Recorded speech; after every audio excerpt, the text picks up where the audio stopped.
Hormuz की लहरों से इस वक्त जो खबर निकल कर आ रही है उसने पूरी दुनिया के स्ट्रेटेजिस्टों की नींद उड़ा दी है। समंदर के बीचों बीच एक ऐसी बिसात बिछ चुकी है जहां एक छोटी सी चिंगारी बड़े वैश्विक संकट का कारण बन सकती है।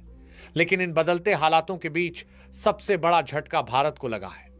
खबर है कि भारत के 3 विशालकाय जहाज जो अपनी मंजिल की ओर बढ़ रहे थे, उन्हें अंतरराष्ट्रीय बंदरगाहों पर घेर लिया गया है। जी हां, दिल्ली से लेकर तेल अवीव तक हलचल मच गई है, क्योंकि इटली के कगलियारी और जियोया ताउरो बंदरगाहों पर भारतीय जहाजों को एक खास घेरे में ले लिया गया है। लेकिन सस्पेंस इस बात का नहीं है कि जहाज रोके गए हैं, सस्पेंस इस बात का है कि उन जहाजों के अंदर आखिर ऐसा क्या सामान छिपा था जिसे इजराइल भेजा जा रहा था। सोचिए, जो ईरान अब तक भारत को अपना करीबी दोस्त समझकर हॉर्मुज से रास्ता दे रहा था, जब उसे यह मालूम हुआ कि भारत पर्दे के पीछे इजराइल को ऐसी चीजें मुहैया करा रहा है जिनका इस्तेमाल उसी के खिलाफ हो सकता है, तो उसका गुस्सा 7वें आसमान पर पहुंच गया। और इसी गुस्से का नतीजा है कि भारत का सबसे बड़ा रणनीतिक किला चाबहार पोर्ट अब खतरे में है। ईरान ने साफ संकेत दिए हैं कि अगर भारत इजराइल की मदद करेगा तो चाबहार का दरवाजा भारत के लिए हमेशा के लिए बंद हो जाएगा। क्या यह भारत की विदेश नीति की सबसे बड़ी अग्नि परीक्षा होने वाली है? क्या इजराइल का साथ देने की कीमत हमें चाबहार खोकर चुकानी पड़ेगी? इटली की प्रधानमंत्री मेलोनी के बारे में कहा जाता है कि वे प्रधानमंत्री मोदी की अच्छी दोस्त हैं, लेकिन इसके बावजूद वहां हमारे जहाजों को रोका गया है, तो निश्चित ही उनमें कुछ बड़ा मिला है। लेकिन सबसे बड़ा सवाल यह है कि इतनी गुप्त जानकारी इटली से ईरान तक किसने पहुंचाई? कहीं इस सब के पीछे पाकिस्तान तो नहीं है? दिल थाम कर बैठिए, क्योंकि आज की ये रिपोर्ट उस सच से पर्दा उठाएगी जिसे जानने के बाद आपके पैरों तले जमीन खिसक जाएगी। दोस्तों, जब अंतरराष्ट्रीय स्तर पर भारत के 3-3 जहाजों को एक साथ घेरा जा रहा हो, तो भारत के भीतर का माहौल शांत कैसे रह सकता है? पिछले 24 घंटों में भारत की तीनों सेनाओं के प्रमुखों ने जो कदम उठाए हैं, वे किसी सामान्य रूटीन का हिस्सा नहीं लगते। सबसे पहले बात करते हैं थल सेना के प्रमुख जनरल उपेंद्र द्विवेदी की। वे अचानक ओडिशा के जगन्नाथ मंदिर पहुंच गए। लेकिन गौर करने वाली बात यह है कि दर्शन के बाद उन्होंने क्या कहा। उन्होंने साफ शब्दों में कहा कि वे भारतीय सेना के जवानों और उनके परिवारों की सलामती के लिए दुआ मांगने आए हैं। एक सेना प्रमुख का मंदिर जाकर विशेष रूप से सलामती की दुआ मांगना, यह संकेत देता है कि सरहदों पर हालात बहुत ज्यादा संवेदनशील हो चुके हैं। सिर्फ थल सेना ही नहीं, वायुसेना के प्रमुख अमृतसर के हरमंदिर साहिब गए और नौसेना प्रमुख ने उज्जैन के महाकाल मंदिर में भस्म आरती में हिस्सा लिया। इतिहास गवाह है कि जब भी भारत के तीनों सेना प्रमुख एक साथ अलग अलग शक्ति केंद्रों पर माथा टेकते हैं, तो इसका मतलब साफ होता है कि देश किसी बड़े रणनीतिक मिशन के लिए तैयार खड़ा है। क्या ये प्रार्थनाएं आने वाले किसी कड़े एक्शन की पूर्व संध्या हैं? इसी बीच भारत की पश्चिमी सीमाओं पर हलचल और तेज हो गई है। पंजाब, राजस्थान और गुजरात के सीमावर्ती इलाकों में नोटम के तहत नो फ्लाई जोन लागू कर दिया गया है। इसका सीधा मतलब है कि इन इलाकों के आसमान में नागरिक उड़ानों पर रोक लगा दी गई है। इतना ही नहीं, जैसलमेर जैसे रणनीतिक शहर में 11 अलग अलग स्थानों पर मोबाइल एक्टिवेटेड सायरन की टेस्टिंग की गई है। ये वही सायरन है जो किसी भी बाहरी खतरे या हवाई हमले की स्थिति में नागरिकों को आगाह करने के लिए बजाए जाते हैं। आखिर अचानक इतनी तैयारी क्यों? क्या भारत को किसी गुप्त सूचना के जरिए बड़े खतरे की खबर मिल चुकी है? दिल्ली के साउथ ब्लॉक में भी सन्नाटा छाया हुआ है, लेकिन बैठकों का सिलसिला जारी है। रक्षा मंत्री राजनाथ सिंह और राष्ट्रीय सुरक्षा सलाहकार अजीत डोभाल के बीच लंबी गुप्त बैठकें हुई। यह एक हाई पावर कमेटी की मीटिंग थी, जिसमें सेना के वरिष्ठ अधिकारी भी शामिल थे। उधमपुर में नॉर्दर्न कमांड के प्रमुख का ताजा बयान इस स्थिति को और स्पष्ट करता है।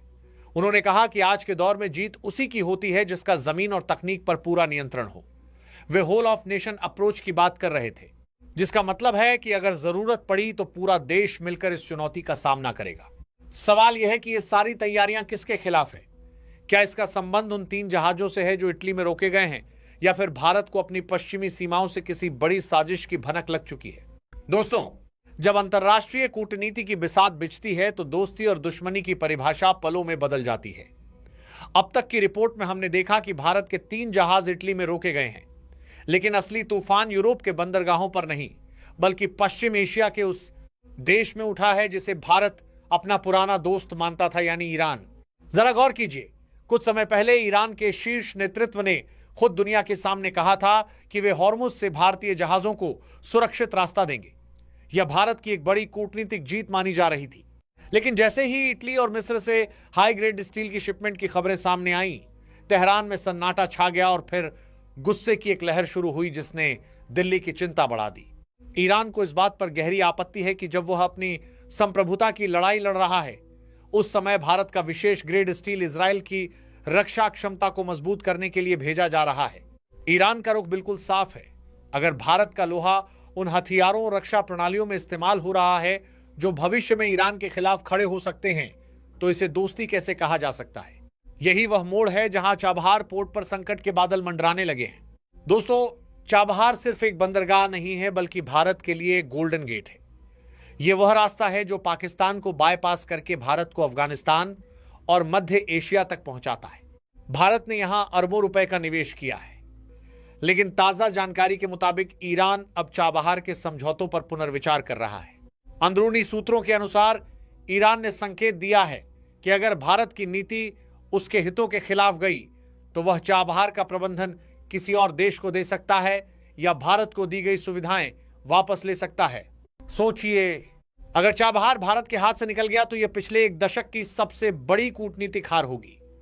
यह सिर्फ निवेश का नुकसान नहीं होगा, बल्कि पूरे मध्य एशिया में भारत के प्रभाव का अंत हो सकता है। ईरान का यह चाबहार कार्ड भारत के लिए एक बहुत बड़ी परीक्षा है।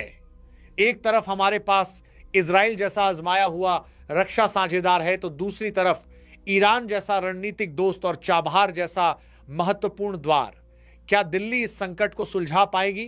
क्या ईरान को यह समझाया जा सकेगा कि यह एक व्यापारिक समझौता है, न कि किसी सैन्य गठबंधन का हिस्सा?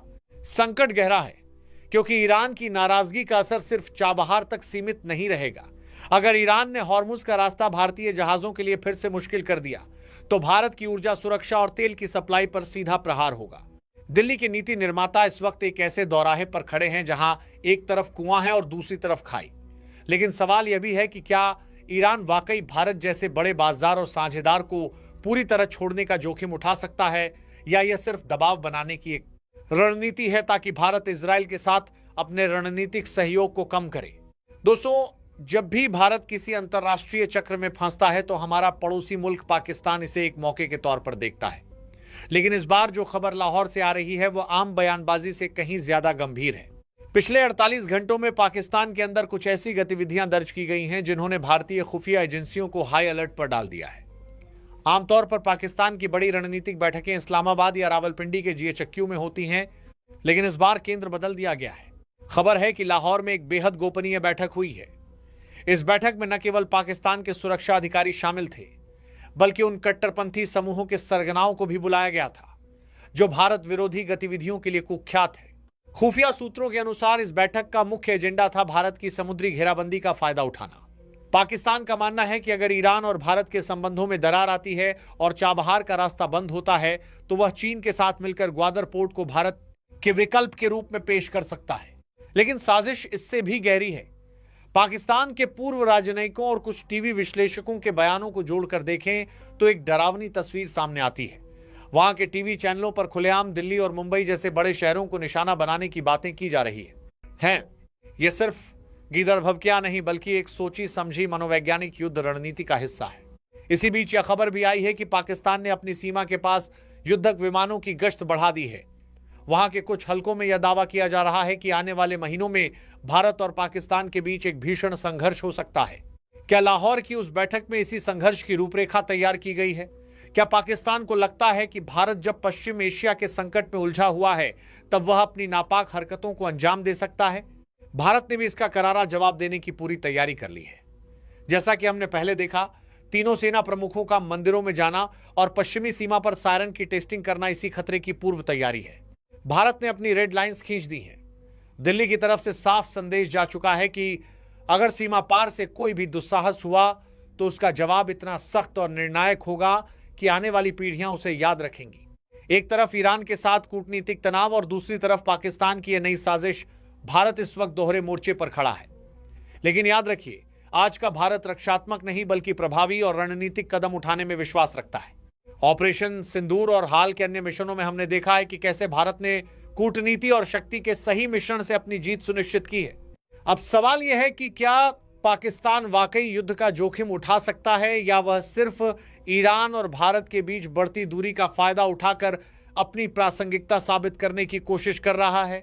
असली चुनौती तो यह है कि भारत कैसे इन दोनों मोर्चों को एक साथ संभालता है और अपने चाबहार और अपने सम्मान दोनों की रक्षा करता है। दोस्तों, हॉर्मुज की लहरों से उठा यह तूफान और इटली के बंदरगाहों पर रुके हुए 3 जहाज, ये सब सिर्फ एक खबर नहीं बल्कि भारत की वैश्विक शक्ति की परीक्षा है। आज पूरी दुनिया देख रही है कि एक उभरता हुआ भारत अपने हितों की रक्षा के लिए वैश्विक शक्तियों के बीच अपनी जगह बना रहा है। सवाल यह नहीं है कि ईरान नाराज है या पाकिस्तान कोई साजिश रच रहा है। असली सवाल यह है कि क्या कोई भी ताकत भारत के आत्मसम्मान और उसकी सुरक्षा को चुनौती दे सकती है? भारत का अंतिम गेम प्लान अब साफ होता दिख रहा है। एक तरफ जहां हमारी कूटनीतिक टीमें तेहरान के साथ बातचीत की मेज पर बैठी हैं, वहीं दूसरी तरफ हमारी सेना के बहादुर जवान साइलेंट मोड में किसी भी आकस्मिक चुनौती का सामना करने के लिए तैयार खड़े हैं। चाबहार को लेकर जो भ्रम फैलाया जा रहा है, उसका जवाब भारत की रणनीतिक मजबूती में छिपा है। भारत ने साफ कर दिया है कि हमारा व्यापार किसी के खिलाफ गठबंधन नहीं, बल्कि हमारी अपनी जरूरतों और ऊर्जा सुरक्षा का हिस्सा है। अगर ईरान को लगता है कि वह चाबहार कार्ड खेलकर भारत को झुका सकता है, तो उसे यह याद रखना होगा कि आज भारत दुनिया की एक बड़ी आर्थिक शक्ति है जिसे नजरअंदाज नहीं किया जा सकता। रही बात उन 3 जहाजों की, तो भारत की कानूनी और कूटनीतिक टीमें अंतर्राष्ट्रीय नियमों के तहत उन्हें छुड़ाने की प्रक्रिया शुरू कर चुकी हैं। दिल्ली का संदेश बिल्कुल साफ है, भारत किसी संघर्ष का हिस्सा नहीं बनना चाहता, लेकिन अगर हमारे सम्मान पर आंच आई तो हम अपनी रेड लाइंस पार करने से भी पीछे नहीं हटेंगे।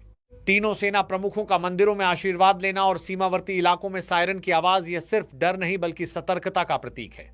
यह उस भारत की तस्वीर है जो अपनी सुरक्षा के लिए किसी और पर निर्भर नहीं करता। चाहे वो हॉर्मुज का जल डमरू मध्य हो या चाबहार की धरती, भारत का तिरंगा आज पूरी शान और गौरव के साथ लहरा रहा है। दोस्तों, आज का यह वीडियो सिर्फ जानकारी देने के लिए नहीं था, बल्कि आपको यह एहसास दिलाने के लिए था कि एक राष्ट्र के रूप में हम कितने महत्वपूर्ण मोड़ पर खड़े हैं। यह समय एकजुट होने का है, अफवाहों से बचने का है और अपनी सेना व सरकार पर पूरा भरोसा रखने का है। लेकिन जाने से पहले मैं आपसे एक महत्वपूर्ण सवाल पूछना चाहता हूं। क्या आपको लगता है कि भारत को इजराइल के साथ अपनी रणनीतिक दोस्ती को और मजबूत करना चाहिए, भले ही इसके लिए ईरान के साथ संबंध तनावपूर्ण हो जाएं, या फिर हमें चाबहार को बचाने के लिए कोई मध्य मार्ग निकालना चाहिए? अपनी राय और सुझाव कमेंट बॉक्स में जय हिंद के साथ जरूर लिखें।